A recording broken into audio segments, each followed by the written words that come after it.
चलिए बच्चों, हम लोग अब पार्ट थर्ड में अभी हम लोग पर्यावरण कंजर्वेशन हम लोग देख रहे थे। तो उसमें क्या देखा, और उसमें हम लोगों ने देखा पर्यावरण में कैसे प्रदूषण क्या क्या हो सकता है, कैसे होता है। अब हम लोग देखने चल रहे हैं प्रदूषण के प्रकार। यहाँ पे देखिए प्रदूषण के प्रकार। प्रदूषण कितने प्रकार के हो सकते हैं? प्रदूषण बहुत प्रकार के हो सकते हैं, लेकिन हम लोग मुख्यतः वायु प्रदूषण, जल प्रदूषण, ध्वनि प्रदूषण, मृदा प्रदूषण, इन चीज़ों पे बात करेंगे। इनको हम जानते हैं, बाकी बहुत प्रकार के प्रदूषण हैं। ठीक। दूसरा, प्राकृतिक प्रदूषण तथा मानव निर्मित प्रदूषण क्या है? अभी अभी हम लोग बात किए प्राकृतिक प्रदूषण तथा मानव निर्मित प्रदूषण की बात किए। तो प्राकृतिक प्रदूषण कैसे हो सकता है, जो प्राकृतिक होते हैं, और मानव निर्मित कैसे हैं, उसको भी हम लोगों ने देखा। आगे यहाँ बात करते हैं प्रदूषण। यह अत्यंत व्यापक संकल्पना है। जो प्रदूषण होती है बहुत व्यापक संकल्पना है। हमें हवा, पानी, ध्वनि, रेडियोधर्मी, भूमि, ऊष्मी, प्रकाश, प्लास्टिक प्रदूषण जैसे विविध प्रकार के प्रदूषणों के समान प्रदूषणों का सामना करना पड़ता है। हम लोग जैसे अब हमने आपको बताया कि मुख्य रूप से हम लोगों ने वायु प्रदूषण, ध्वनि प्रदूषण, जल प्रदूषण इसके बारे में जानते हैं, लेकिन जैसे रेडियोधर्मी प्रदूषण, भूमि प्रदूषण, ऊष्मी प्रदूषण, प्रकाश का प्रदूषण, प्लास्टिक प्रदूषण जैसे बहुत प्रकार के प्रदूषणों का हम लोगों को सामना करना पड़ता है।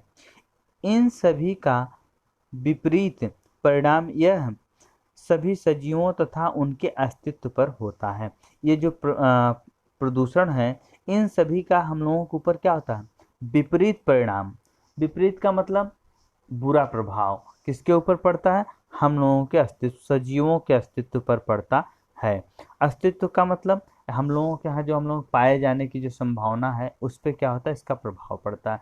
रहेंगे कि नहीं रहेंगे, नहीं अगर रहेंगे तो कैसे अच्छे से रहेंगे कि खराब से रहेंगे, उसका सबका प्रभाव इन्हीं चीज़ों से सभी सजीवों के ऊपर पड़ता है। और इसी से आज पर्यावरण के संवर्धन की आवश्यक निर्माण हुई है।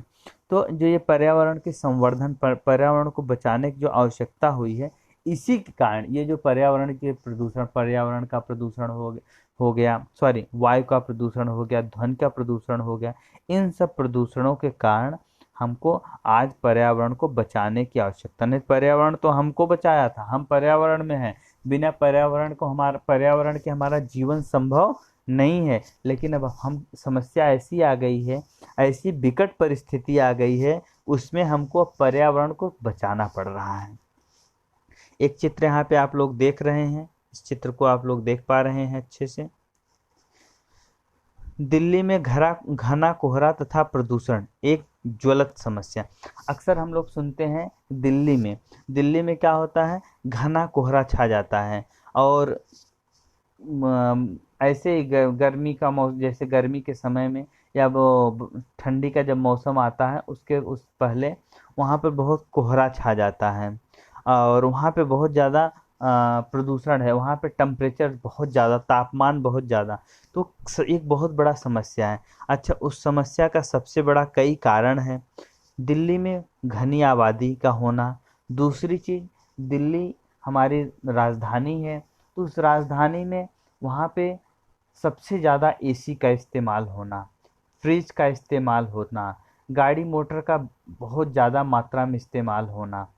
तो इससे क्या हो रहा है कि जो वहाँ एसी वगैरह हो रही है, एसी के से निकलने वाली जो गैसें हैं, क्लोरोफ्लोरोकार्बन है, उस एटमॉस्फेयर में वहाँ पे क्या कर रही हैं कि प्रदूषण, मतलब जो कार्बन डाइऑक्साइड की मात्रा है उसको बढ़ा दे रहे हैं। गाड़ी मोटर बहुत ज़्यादा मात्रा में होने के कारण वहाँ पे क्या कर रही हैं? कार्बन डाइऑक्साइड की मात्रा को बढ़ा दे रहे हैं, जिससे जब कार्बन डाइऑक्साइड निकलता है तो जो एटमॉस्फेयर में वाटर वेपर्स होते हैं, वाटर वेपर्स और ये धूल के कण मिल करके, डस्ट मिल करके स्मोक, धुआं बना लेते हैं, और वो घना कोहरा जैसा बना लेते हैं, और उसमें कार्बन डाइऑक्साइड की मात्रा, वाटर वेपर्स और डस्ट पार्टिकल्स होते हैं। तो ये समस्या इसी कारण से हो रहे हैं, और कई तमाम चीज़ें हैं वहाँ पे, बहुत चीज़ें हैं, कल कारखाने, फैक्ट्रीज वगैरह हैं, उन सब के कारण ऐसा हो रहा है। तो ये क्या है, हमारे पर्यावरण के ऊपर एक प्रदूषण है और एक समस्या है। ये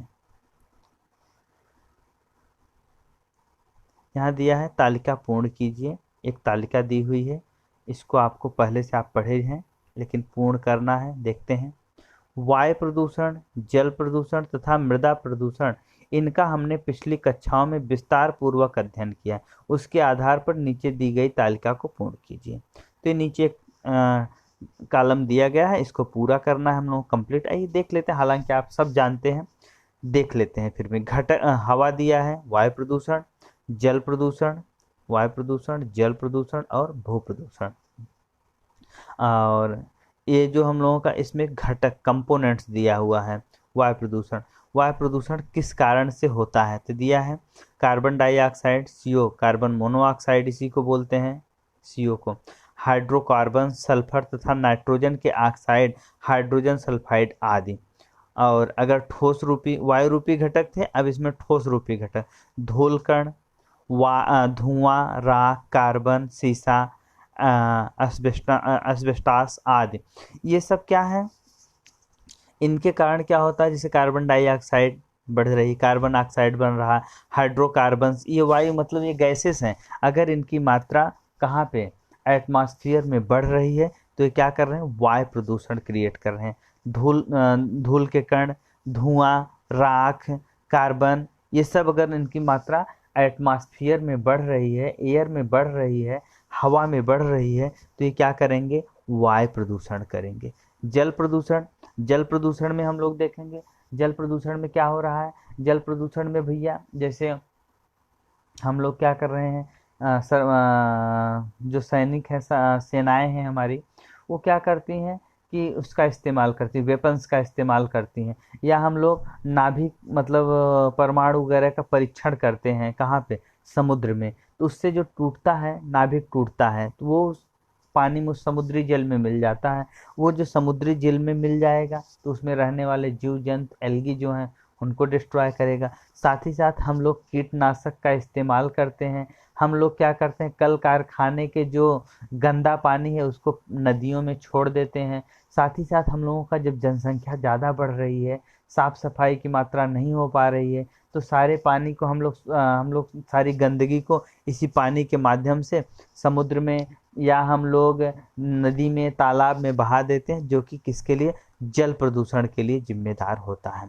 भू प्रदूषण, भू प्रदूषण की अगर हम लोग बात करते हैं तो भू प्रदूषण में भैया जो जमीन है उसका भौतिक, रासायनिक तथा जैविक परिवर्तन में जो जैविक गुण है उसमें अगर कोई परिवर्तन होता है और जो परिवर्तन मानव के ऊपर प्रभाव डालता है, उसी को हम लोग भू प्रदूषण कह देंगे। कैसे प्रभाव डालेंगे, जैसे हम लोग उर्वरा शक्ति को बढ़ाने के लिए,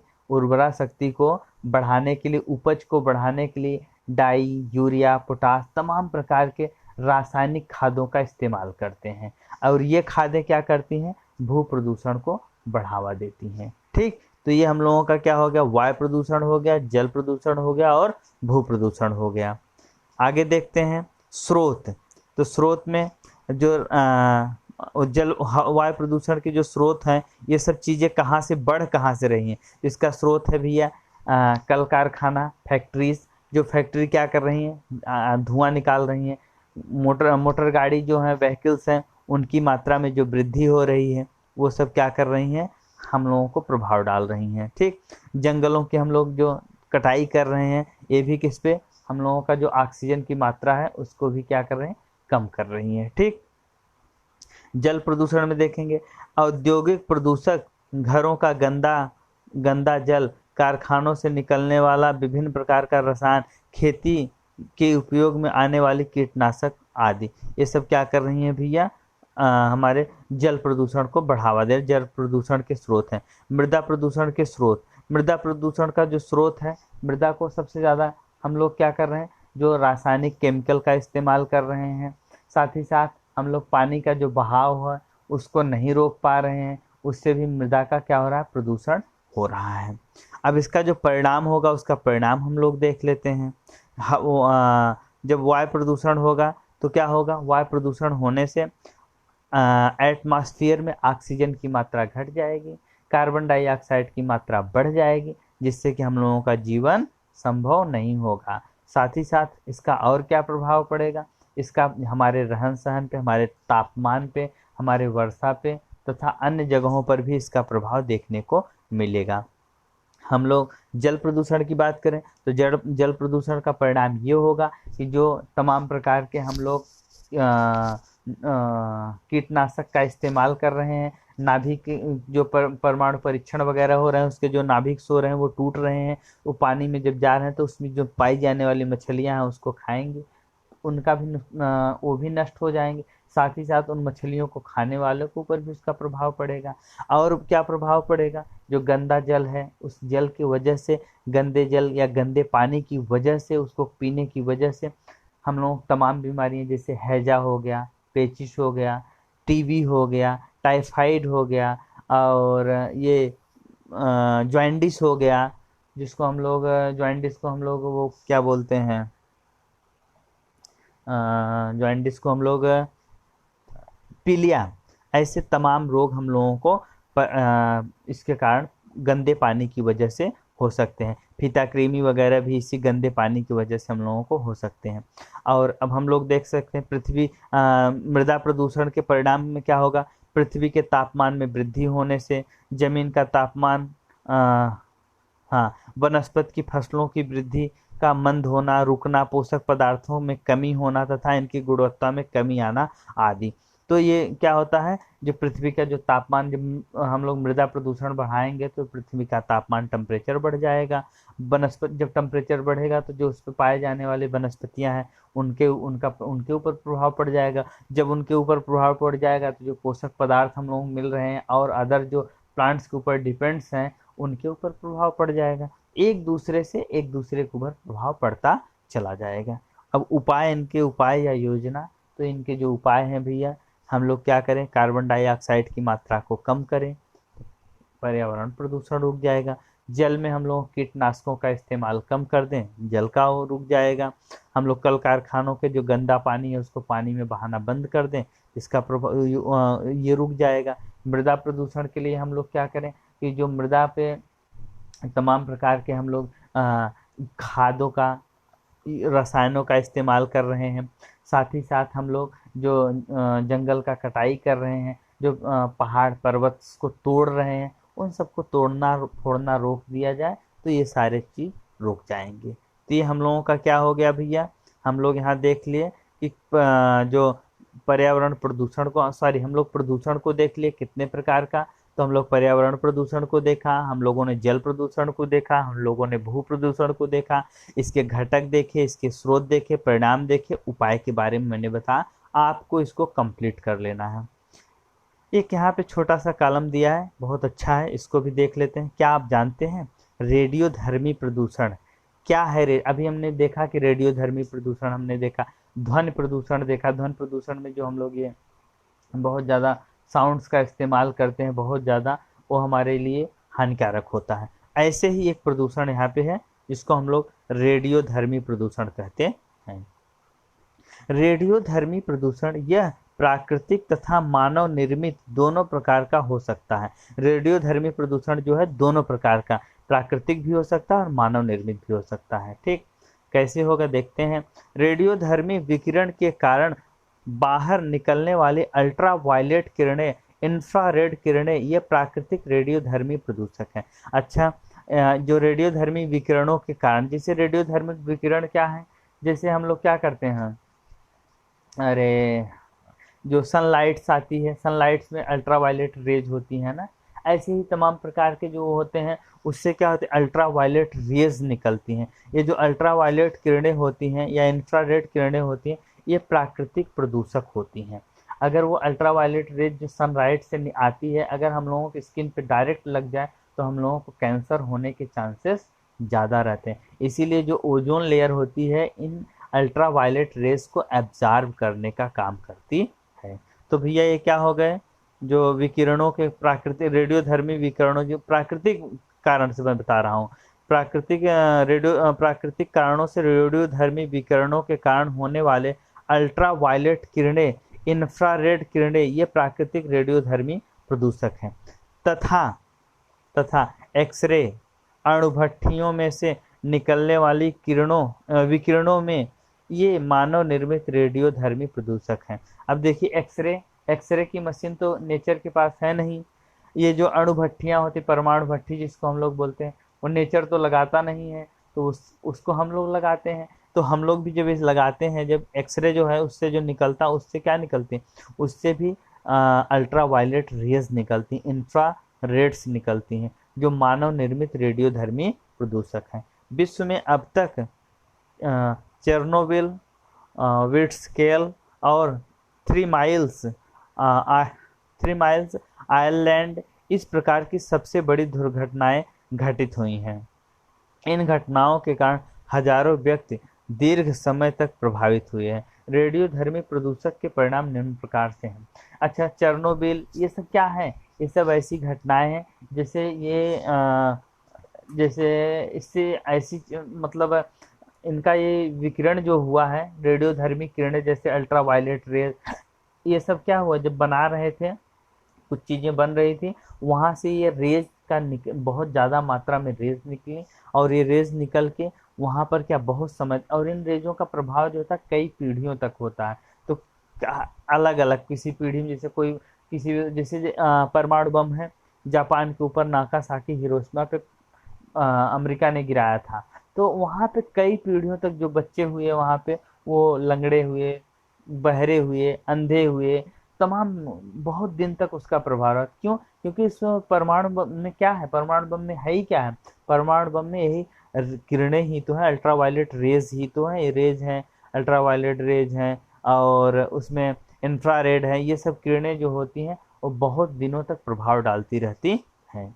तो इसमें देखते हैं रेडियोधर्मी प्रदूषण निम्न प्रकार के हैं। कौन कौन से? एक्सरे के अतिनील किरणों के कारण कंसर्सल्स अल्सर का निर्माण होता है, और शरीर के ऊतकों का नाश होता है। तो इससे क्या, शरीर में जो टिश्यू हैं उनका क्या होता है, नाश होता है, वो टिश्यू का ब्रेकडाउन होता है। जनकी परिवर्तन जो जेनेटिक्स परिवर्तन हो जाते हैं, और दृष्टि पर हानिकारक, आँखों पर भी इसका हानिकारक प्रभाव पड़ता है। किसके कारण? रेडियोधर्मी प्रदूषण के कारण। तो अब तक हम लोगों ने देख लिया, क्या देखा भैया? हम लोगों ने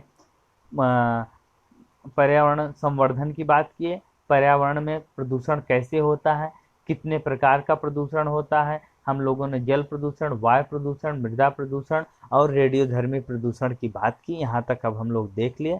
अब हम अगले वीडियो में आपसे मिलेंगे, प्राकृतिक संवर्धन की आवश्यकता क्यों पड़ी, हम लोगों को क्यों आवश्यकता पड़ी कि प्रकृति को बचाया जाए। तो हम इस पे मिलते हैं आपसे अगले वीडियो में। तब तक बने रहिए हमारे साथ, देखते रहिए हमारा channel the Arya academy. Thank you very much.